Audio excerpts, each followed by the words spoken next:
Good morning, everybody. It's that time of day again, 10 o'clock in the morning. The skies are a wee bit grey, but I'm going to just imagine sunshine, and this is called Calming Thursday, and it's the 7th of May, 2020. Before I sort of start the video, I think we should still have a huge shout out to our frontline workers. I don't want to get into politics, but I think these workers actually should probably be thanked in monetary terms, not just us clapping and pot banging on a Thursday night. They're doing a fabulous job, and I think we should say an affirmation to them. We thank you. Now, on the masks and lockdown, of course, lots of news about that. And as I've said before, stop watching constantly and continually negative news. But there's always some posts which I think are quite apt.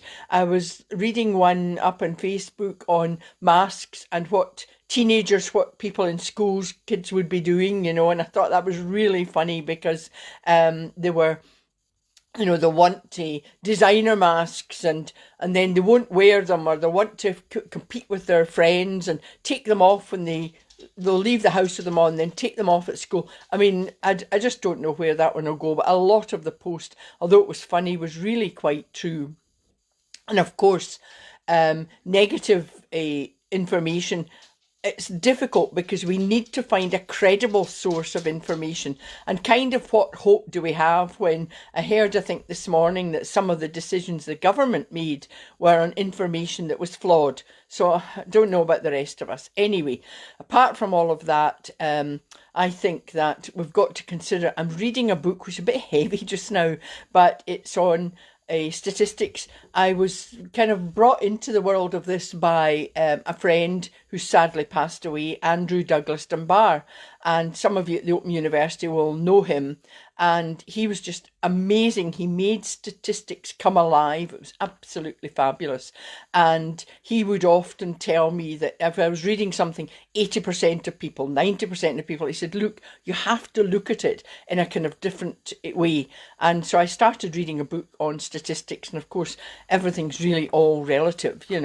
so a bit heavy. But another thing that interests me when I do, or I think about doing a video, I thought last night, was it, or yesterday, right, we'll call this Calming Thursday. And it's interesting, I think there's synergy, or there's a connection throughout the world, because what pops up in my post are some fabulous positive sayings from people. And one caught my eye this morning because it's very relevant to actually today's video. It was, worrying does not take away tomorrow's troubles. What it does, it takes away today's peace. So hopefully by chatting today about sort of worries, and it's all about overthinking. Now, it's a popular request. I've been asked to do this on overthinking. I think there's just, many of us do this. The brain gets overwhelmed and you just can't stop thinking. I mean, I'm like that. My head can get so full of things. So I can empathise because I often overthink things, and then, but when things happen, I sort of use techniques, and it's my techniques and they do work. So hopefully today this will help you all. So you've got to look at the positives and the negatives of everything. And I talked about this earlier in another video. So if you're writing, I'm an overthinker, on your negative sort of column, you've got to actually transfer the positives on that. And one of the positives is that it means you're actually you're a critical thinker and good at problem solving. So there's kind of good negatives and positives to everything. But it can, if you're definitely overthinking completely, which we do, it can be damaging to your mental well-being. So it's really important that you tackle this. And I'll go through some of the things that you might resonate with. And you might want to listen to this video again afterwards and ask yourself each of these questions. Now, as an overthinker, you might fall into one of the categories. You might fall into all of them. But I'll go through some, and I'm sure you will resonate with some. And first of all, apologising. Overthinkers tend to apologise. It's like, you'll ask these questions afterwards, listen to the video again. Do you find yourself constantly apologising? Now, I mentioned in another earlier video that it's okay to say sorry. I'm very quick at saying, look, I'm sorry, and sometimes it just diffuses a situation. But you shouldn't continually apologise for every situation where in fact you're not responsible for it at all. So consider if you're one of these people. Do you take the blame for everything and everyone around you? I know I'm quick to apologise, and often it's because, as I say, I just don't like confrontation. But you shouldn't be taking the blame for things that you were not responsible for. So that's the first one, apologise. You're an apologiser. The next one is, do you relive past experiences? Now, I'm not talking about massive traumas. I'm talking about small things as well. Do you constantly relive past experiences? Do you go over and over in your mind every moment when you think you've not maybe performed your best and you've been maybe less proud of yourself? Does this happen when you're having a good day, like when you've got a good day and suddenly you remember a bad experience and of course your mood plummets? So that's another one, do you continually relive the past experiences? Another thing is, do you take a long while to make decisions? Now, this again can be a good thing, because if it's a really difficult problem, you shouldn't be just making snap decisions. But it can be seen as a bad thing, particularly in the workplace. If you're taking ages to make a decision, people just think you're indecisive. Some people might think you're even insecure. So just be careful about in what way you're making decisions and what type of decisions you're making about what's the topic. So brain overload when you go to bed. Now, I bet lots of us will fall into this category. So you decide that you're going to go to bed, and do you have difficulty in sleeping? When your head hits the pillow, does your mind suddenly go into overdrive and it's just into top gear? Do you go over every single moment that's happened that day? Do you go to bed earlier sometimes and think, right, I'll go to bed early and that'll maybe help. So you decide I'll maybe go to bed at 9, 10, and you're still awake at 2 in the morning. Now, do you also fill your head and go over things and over what you'll do the next day? So in fact, it's just constant worrying.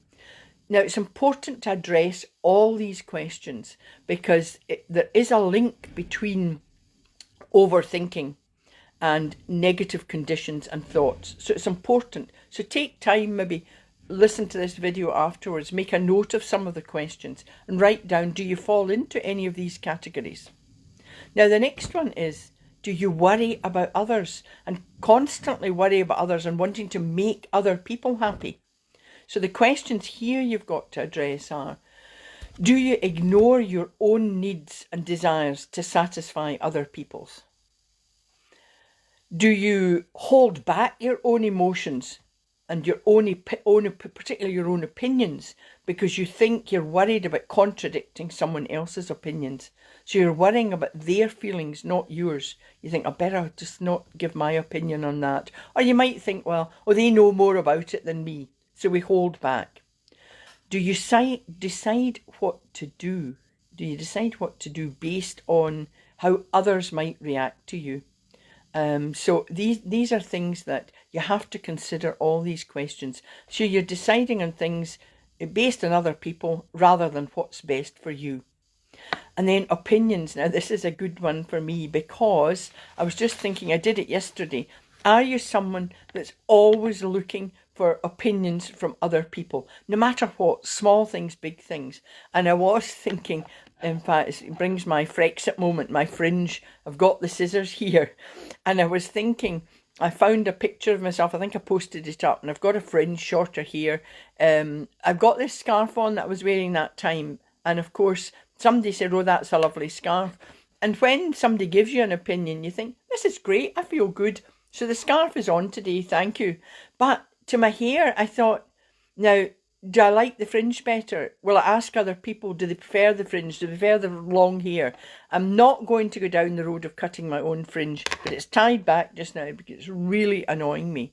So The other thing is like outfits, if you're going for a dress or some outfit for going to a dinner, a party or whatever, we tend to want the opinions of others. So we're going to other people and saying, what do you think? Do you think I suit this? Do you think it's better on me? Now, what you've got to be careful of there is, and it was a friend said to me, because I don't really have a jealous bone in my body, but my friend said to me once, you've got to be careful who you ask, because there are jealous people around.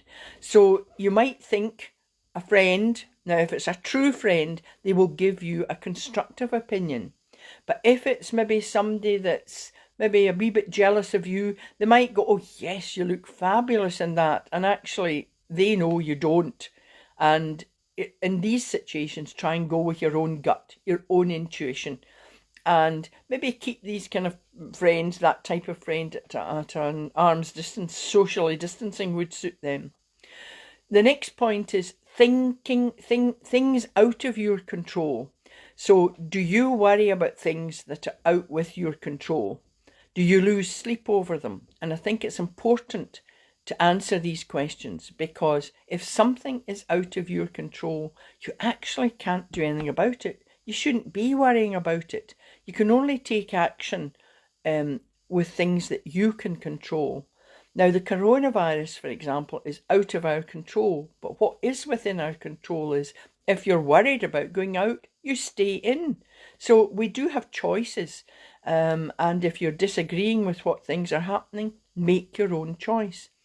So it comes to, how do we solve all of these? It's how do we help ourselves? We're all, I think, over worriers to one extent or the other. And look through each of these, or listen to each of these points again.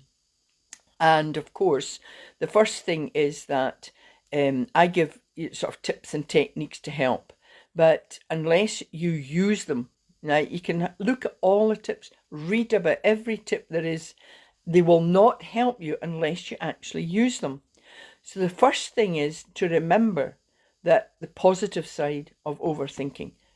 You're a good critical thinker. So always remember that. You don't always take the negatives out of it. So again, as I said, you would write, I'm an overthinker and on this side, but I'm a good problem solver. You have to boost yourself and say, well, I'm good at that. Secondly, people who are overthinkers are actually very sympathetic to others and other people's problems. So that's the two kind of positives out of overthinking. But when it impacts on your life and there is a link between your mental well-being, you really need solutions. And the first one is stop trying to be perfect. Nothing is perfect. We can only do the best we can with the tools we've got at the time.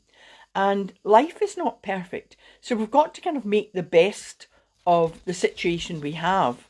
So I think first is stop trying to be perfect. The second one is identify what you're worrying about. Are you worrying about something within your control or something that is out with your control?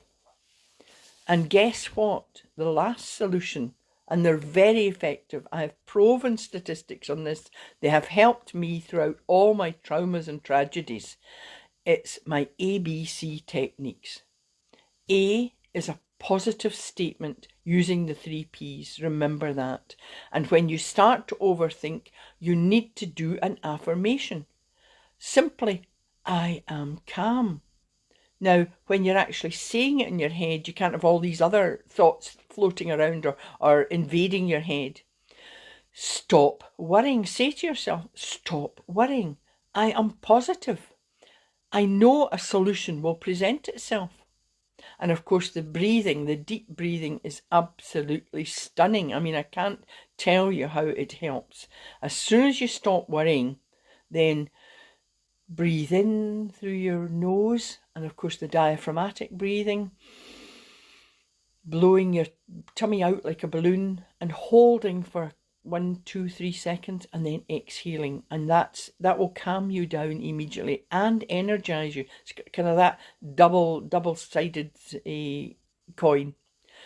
The next one is creative imagination and meditation. And of course, again, meditation is fabulous. Now, I know that there are lots of meditations out there, and I have used them. I've found that some of them are quite long, and I'll maybe be asleep before they're finished. So I wanted something that was quick and easy to use. And when I spoke to other people, they kind of wanted that too.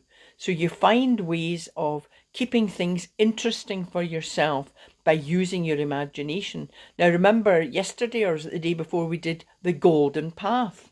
So you can close your eyes, take yourself along the golden path and move forward. And if there's forks in the road, whatever path you choose, you can say your affirmation. I know that my imagination will take me to where I'm meant to be and where I need to be. So all these things link together. It's the A, B and C together. So what I thought I'd do for the over worriers, and we're all there, and thank you everybody for watching and listening. Things come up like, do you want to get people to join? And I click something, but I'm not going to do that just now. I'll need to work that out. So for all of us, whether we're overthinkers or not, and this exercise, I'm doing kind of 2 meditations today. This short one it's for worries of all kind. If something is out with your control, it works for that as well. But if something is within your control and you really are not sure what to do about it, you can do what I call the balloon or the ribbon exercise. And I've done it before, but I'm doing it in a slightly different way today. I want you all just quickly now, and you can do it slower maybe when you come off the video, but close your eyes and you have your feet on the ground and you can take a deep breath in. And I want you to consider that when you're doing this in the comfort of your own home and the time and the space, I want you to think about something that is worrying you, whether it's within your control or without your control, and let it invade your head. And you feel as if your head is going to explode. And then this time, I want you to choose the colour yellow. And I want you to wrap this worry in a yellow ribbon or put it inside a yellow balloon. Some people don't like balloons. So if you don't, it's a ribbon. And then wrap it so tightly that it's containing this worry. And then I want you to take a deep breath in through the nose. Hold, and as you exhale, I want you to let that balloon go. Release the ribbon and watch it float away. It's high in the sky and it's gone. And you say to yourself, my worries are gone. I know there is a solution that I need to know about. So you're giving yourself permission to let it go, and just by letting that worry go, a solution will appear, believe me. So you can open your eyes. Now that's a kind of short sort of meditation on that. Now if you don't like balloons, obviously do the ribbon.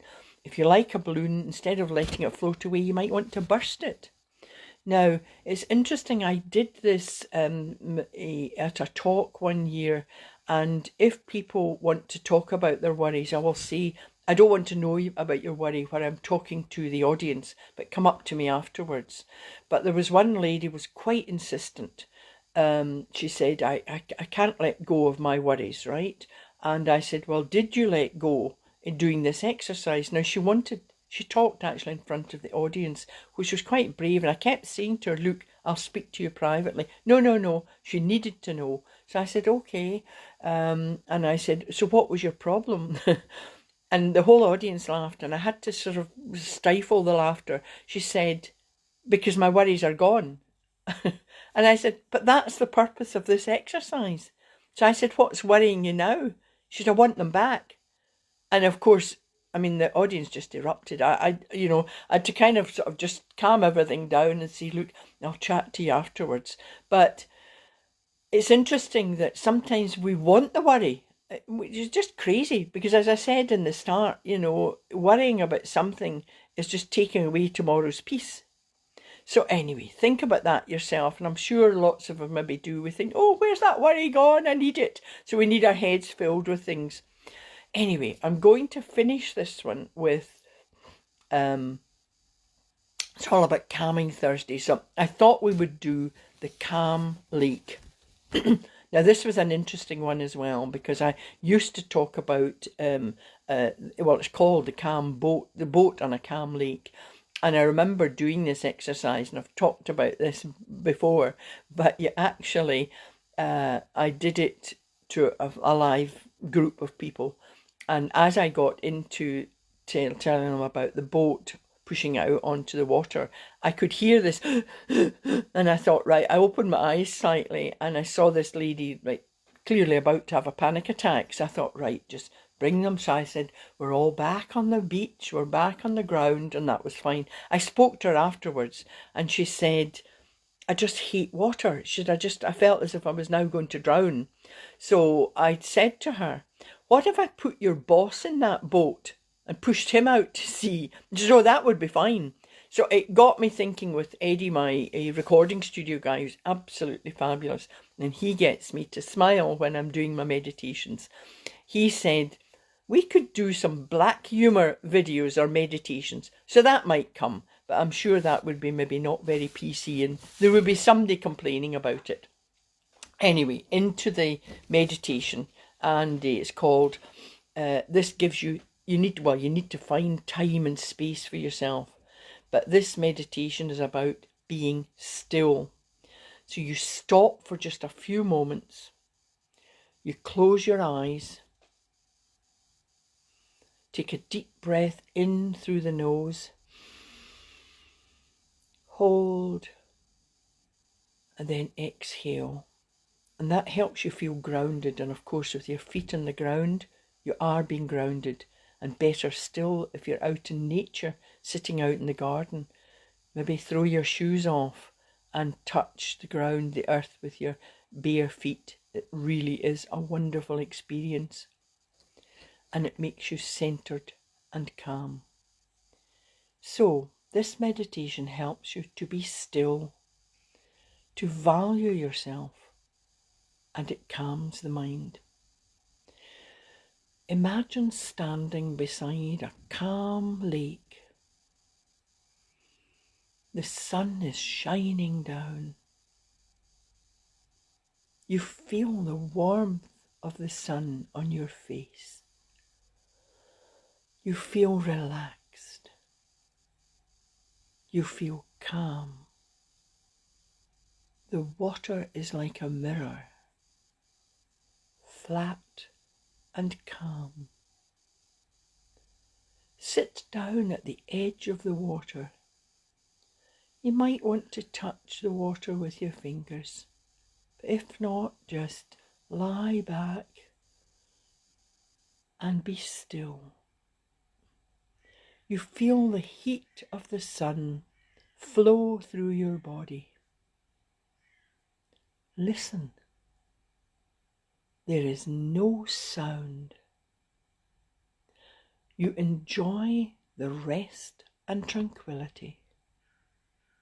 Your mind is now calm. You feel relaxed. You feel at peace.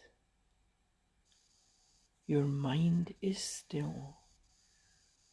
Now take a deep breath in through the nose. Hold, and then exhale. Breathe in again through the nose. Hold, and then exhale. Now slowly open your eyes and say your affirmation. I am calm. I am relaxed. I feel worthy. I am valued, and my mind is calm. And then take a moment just to shuggle your shoulders and stretch and do a yawn, and you really will feel much, much better. So every time you've got that worry coming into you, then do a quick meditation. That was, in fact, I do these meditations sometimes. Obviously, I used to do them in groups, actively in groups. And I know some people, when I do them and then I say, open your eyes and come out, they'll say, oh, have we been out for hours? And actually that was maybe 2 minutes, maybe less than that. Most of my meditations actually are under 2 minutes, and they are available, of course, on my website, and I've got lovely music as well, calming music. But I hope you've enjoyed that. I haven't made a title yet for Friday, but I think we'll keep on the calm feeling. And I've got lovely things. There's Dave, yeah, he just comes up with some lovely positive sayings. It frees our mind to live in hope of the present and look forward with confidence. Thank you very much to Dave as well, and to everybody that's watching. It's very much appreciated, and I feel valued and feel worthy as well. So virtual hugs to everybody, and remember, hug yourself as well if you're needing a hug. I've still got Darcy, but she's hidden. She was sitting on top of me this morning. So a huge thank you to everybody for watching, and if you've got ideas for tomorrow, please private message me or post up if you want me to talk about something. So stop overthinking and stay calm and still today. Okay, virtual hugs and bye for now. Thank you.